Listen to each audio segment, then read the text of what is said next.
नमस्कार मंडळी, श्री स्वामी समर्थ. उद्या 27 मे वार बुधवार आणि या दिवशी आलेली आहे कमला एकादशी. प्रत्येक महिन्यामध्ये एकादशी तिथी येते, परंतु कमला एकादशी ही दर 3 वर्षातून एकदाच येते. कारण ही एकादशी अधिक महिन्यामध्ये येते आणि अधिक महिना हा दर 3 वर्षांनी येतो आणि म्हणून या कमला एकादशीला विशेष महत्त्व दिले जाते.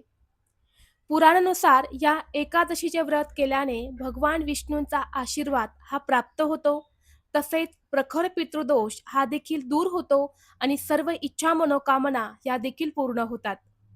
या एकादशीच्या दिवशी काही प्रभावी उपाय केल्याने त्या उपायांचा आपल्याला निश्चितच फळ प्राप्त होते आणि म्हणून उद्या कमला एकादशीला आपल्याला तुळशीजवळ अशी एक वस्तू ठेवायची आहे.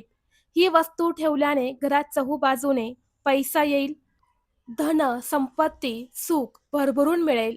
घराची, मुलांची, पतीची अगदी भरभरून प्रगती होईल.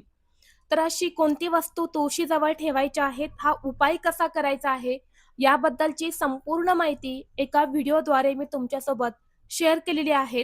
तो व्हिडिओ पाहण्यासाठी या व्हिडिओच्या खाली तो छोटा त्रिकोण दिसत आहे, तर त्या त्रिकोणावरती क्लिक करा, म्हणजे योग्य ती माहिती तुमच्यापर्यंत येईल. धन्यवाद. श्री स्वामी समर्थ.